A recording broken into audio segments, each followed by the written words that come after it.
Unlike most places in the world, Mount Pleasant was established not very long ago in 1888. And what that means is we have a pretty good record of its development. And so, for example, we can just look at one half of a city block.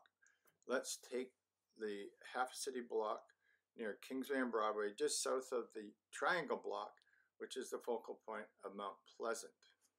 This map has an orange star, which is a reference point on Kingsway. That's actually where the big video screen is on the new Independent building. And it is a detailed map from 1901, which very nicely shows you that Brewery Creek is still pretty well intact and is flowing through the site. And it is important because it was, of course, a great source of water, not just for people, but for industry. Remember, this is before there was piped water, and so creeks were very important. This is one of the bigger creeks of Vancouver, and it supported actually 3 breweries right from the start, and a number of other industries. And by the way, this industrial land along the edge of the creek was rezoned a few decades ago into artist live-work studios. So if you're aware of any live-work studios in Mount Pleasant, they're pretty well entirely on the route of Brewery Creek.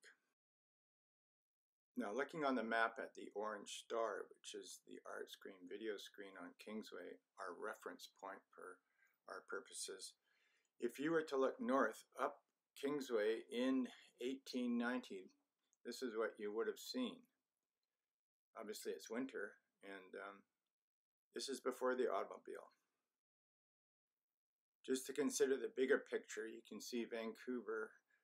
There's Falls Creek going all the way to Main Street. And note that, of course, this is still the time of sailing ships. It's just the beginning of engines, and so there's a few steamships. Now, while Gastown, where Vancouver started, is well known for its triangular block, of course, the center of Mount Pleasant is a triangular block, and it has a distinctive building, at least it used to, right at the tip. There's a different version of it now. Meanwhile, in Gastown, there was a similar distinctive corner tower at the west end of Gastown that was a building built by J.W. Horn, who was the largest private landowner in Gastown. Well, it just so happens that J.W. Horn built 3 houses right on the block we're talking about. And this is 1895. This is a long time ago, around the time that he built his tower in Gastown. And one of those houses survives to this day, and that's right at the back of the lot on Watson Street, right at Broadway and Main, where the parking lot is. And DOA, the punk rock group, used to rehearse in the house, and they actually did a rock video down in the valley of Brewery Creek, which is right next door to the house. Actually, there's about a 1-foot gap. You can see Brewery Creek down in there to this day. Now, if we jump about a decade to 1898, you can see, first of all, Gastown's all brick buildings. That's because of the fire. They got smart. And now in Mount Pleasant, it's starting to build up. And if we return to our site, Kingsway at Broadway, here's what's right on the corner, the southeast corner.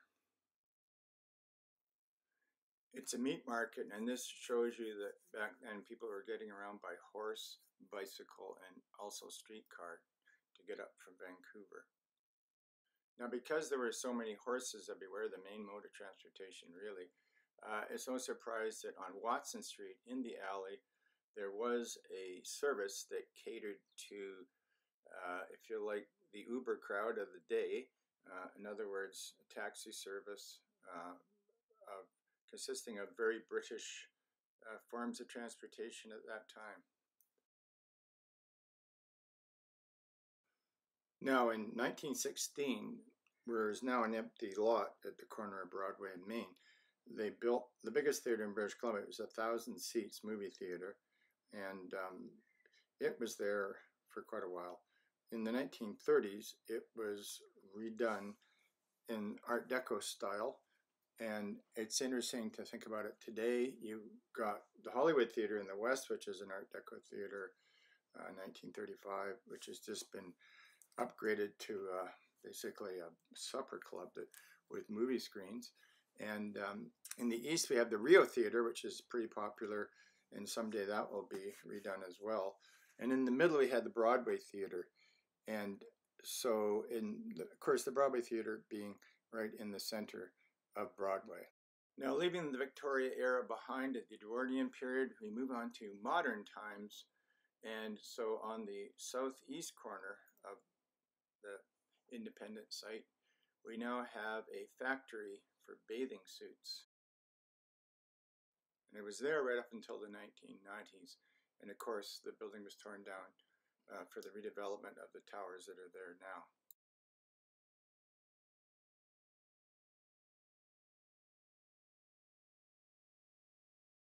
Now, if you're in Vancouver in 2010, you know the Olympics are a great big deal. The time that happened previously was 1954, when the British Empire Games were hosted at Empire Stadium. And a number of people, locals, did very well. One of them was Doug Hepburn, this local person who really achieved a lot of fame, not just in Vancouver and BC, but worldwide with his amazing accomplishments in weightlifting. And where did he afterwards build his health club, his health studio?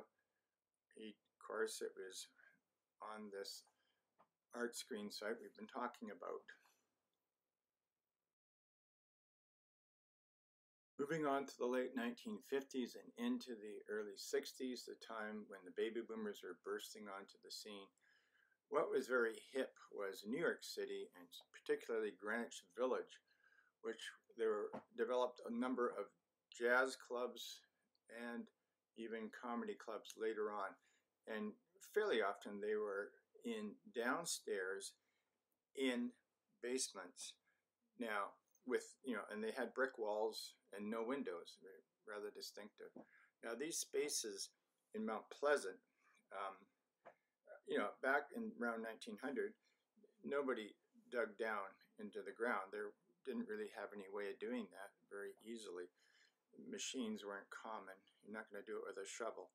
So almost no buildings had basements. But in Mount Pleasant, we have a very special circumstance where the Brewery Creek Ravine itself meant that you had to build, if you're in a hurry at least, you're building on stilts, or at some point people figured out they could have a basement. And of course, right on the corner of Watson and Broadway, we then have a building with a basement, very unusual. And what did they put in there? Of course, a Greenwich Village style jazz club. And this place was pretty groundbreaking. A woman, Marion Jago, wrote an entire book about it, a 300-page book describing the days of the Cellar, because it was unusual.